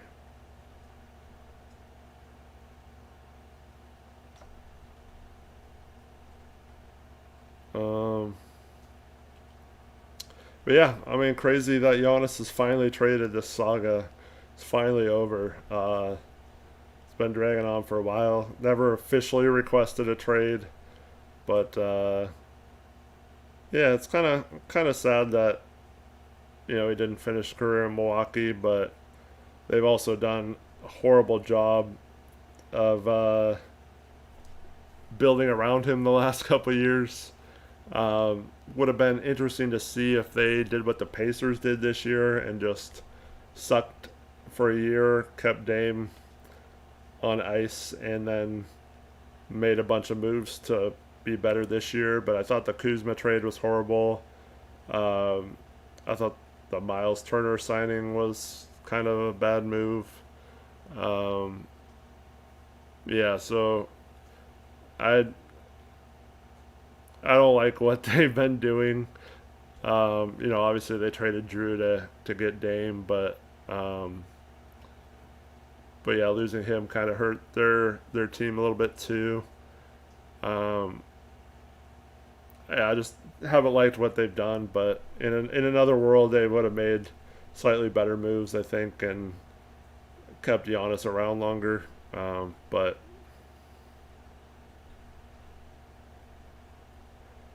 yeah, I mean the front office did. I see Snag asking. You have to wonder how they won a championship in 2021 with that front office. I mean, they did give Giannis some pieces. They still had Chris Middleton was really good in that playoffs. They had him still. They make the all-in move for Drew. Brooke Lopez had kind of a resurgence in his career there in Milwaukee. Portis was a good signing at the time. They made some good moves. It's just since then, same thing kind of happened in Toronto where you win a championship and then you think you're like the smartest person ever, and you don't make the best moves after that, and all it can take is a couple of really bad moves, and then you're kind of stuck with a bad contract or a situation where you don't have a lot of future picks to trade and you traded them for the wrong person. So yeah, I think I think they did make some good moves in the past, and obviously they drafted Giannis and all that 13 years ago, but obviously haven't had the best draft success since Giannis, and yeah, just kind of fell apart on them. But yeah, I don't. Especially if this move doesn't work out. Now, if it was the owner overriding the GM, I mean, why do you have that GM anymore then? Why wouldn't you replace him if you're going to override him? But if the GM was on board with this Miami deal and it doesn't work out for them and they have no way of like improving their team without their own picks for several years, that might look really bad and maybe they change something up, but I don't know.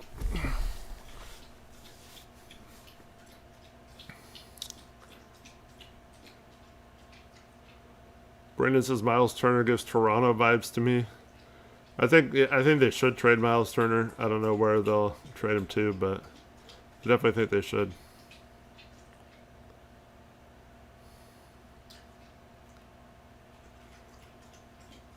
So Greg hopes to wake up to some trade news or a new coach. Yeah, I don't know if they're gonna hire a coach on the day of the draft, so we're probably gonna have to wait till at least Thursday, I'm guessing, for coaching news if that happens. I mean, I could be wrong. I'm not basing that on anything, but all right. Before I get off, let me. Let me see if there was. Anything else that happened?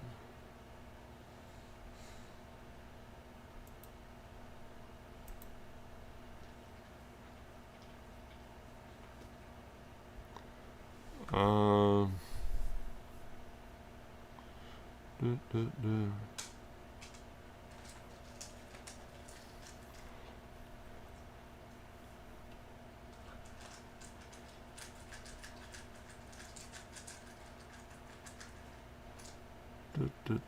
Just seeing if there was anything else.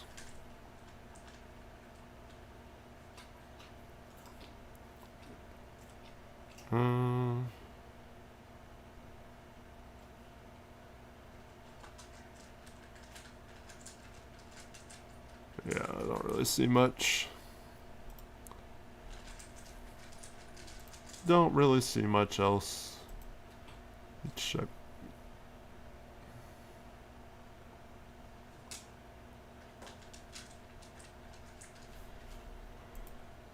Oh man, this been it didn't start out that way, but this ended with a few bangs from downtown tonight. NBA definitely has its moments. Yeah.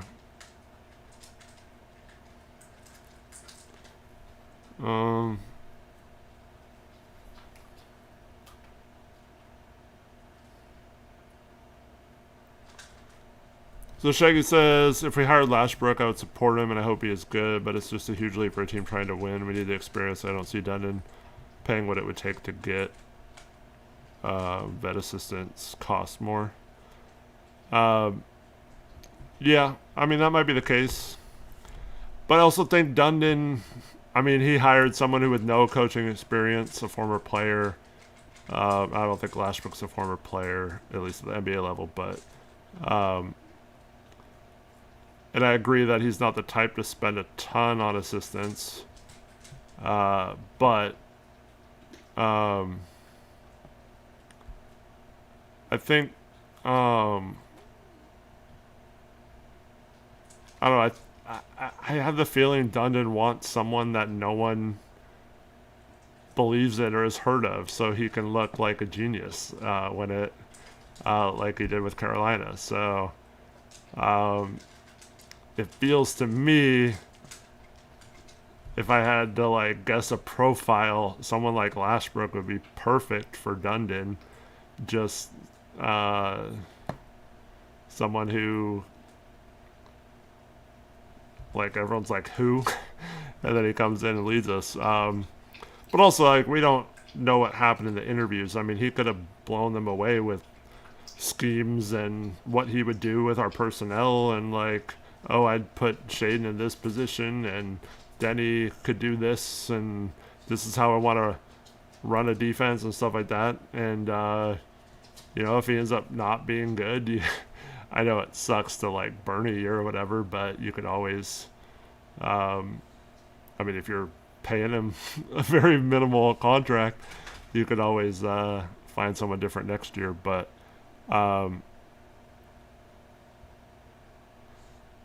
yeah, I don't know. We'll see on the court and whether he thinks coaching and assistant coaching and stuff like that helps with on the court. Because if he thinks it does, I think he'll invest a little bit more money than we think he will. But I definitely could see him trying to outthink the room and going for someone that makes him look smart if it works out. Against the Grain says, thanks, Eric. I appreciate it. Oh, I appreciate all of you for watching. Had a lot of people in here. It was really cool to have you all.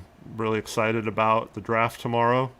Not as excited as I normally am. I have to admit, it was kind of it was more of a grind this year to get through prospects and scout and stuff. I mean, not during the season. Like, I watched a decent amount of college basketball, but now when the Blazers made the playoffs and forfeited their pick or whatever to Chicago, conveyed that pick, it completely kind of dug into my just enjoyment of scouting a little bit. I mean, I'm obviously still going to do it, or I still have done it.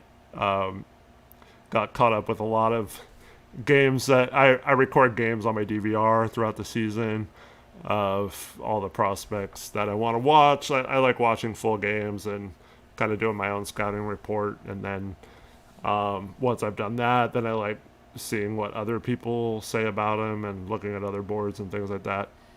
But yeah, it's just without having to pick, it just puts a damper on it a little bit. It's like, oh man, like I'm watching all these prospects and it's not like, even if the Blazers had like a late first or an early second, you could watch these prospects and be like, oh, I hope this person falls, or this person isn't really on a lot of boards going here, but I think I have like a first round grade on him. Like a Jabari Walker had a first round, like a mid 20s on my big board, and we got him at what, like 58 or something that draft. Just stuff like that. It just makes scouting a lot more enjoyable when you have that in the back of your mind. And then, so you combine that with the Blazers not having to pick, and then this draft, it's really good in the lottery, I think, and the it's very top heavy. And then somewhere in the first round, I think it falls off a cliff, and I think there's a lot of players, at least early second round and later, that wouldn't even be drafted in a normal year. It's just been such a weird dynamic too, with NIL and so many players going back and making more money than they would ever make in the NBA as a second round pick or an undrafted player. So the pool of players is really small to scout. Like the amount of players that declared early is usually more than the draft picks available. And this year it's like pretty much everyone eligible for the draft should get considered to be drafted. So there isn't even as big of a pool to have to scout as there normally is. But yeah, just have that what, day and a half until the draft. So that'll be exciting tomorrow. Of course, there'll be other trades and other things happening. And so yeah, and for those that don't know, we'll be live probably starting. I mean, obviously the Blazers make a trade tomorrow. I'll go live as soon as I can. Should be available most of the day tomorrow. And then I'm going to go live sometime roughly about an hour before the draft starts. And then if you want to hang out with me, love to have you. We'll just hang out, react to the draft live together, and talk about any moves that happen, talk about the fits of all the prospects that get drafted and all that kind of stuff. If not, I'll see you next time on a different stream. But really appreciate everyone watching, and hope to see some of you tomorrow on that draft stream. And then I'll be back on Wednesday as well for the second round of the NBA draft, which for some reason they moved to another night. So yeah, we have this stream Monday, and then we have stream tomorrow and stream Wednesday. So lots of fun streaming this week. And then a week from tomorrow, we have free agency starting. So we'll definitely be live for that as well. And so, yeah, thanks everyone for tuning in tonight. Giannis gets traded to the Miami Heat. Just crazy. And now it's completely up in the air what the Blazers are going to do. Thought they might have been part of this trade if it was any team other than Miami. They most likely would have been, but this particular trade, that's one of the reasons why I didn't want it to be Miami. No offense to Heat fans who are watching this, but it definitely, I mean, it helps the Blazers, and the picks I don't think are going to be as good. And now they, other than their two picks at 10 and 13 this year, don't have a lot for the future. But I do think it helps the Blazers in terms of the value of those picks now that Giannis isn't there. But just in terms of not being able to be a part and get a good player as a fall off or a facilitation of the Giannis trade, And then, of course, missing out on getting Giannis ourselves is a little disappointing, even though we weren't necessarily in the running for him. But yeah, it's fun to see big moves, and we'll be right here whenever it happens here on Rip City Retro. I'll give everyone a fist bump on my way out. Thank you so much for tuning in tonight, and we'll hope to see you tomorrow on the NBA Draft Round 1 stream. Have a good night, everyone. Thanks for watching.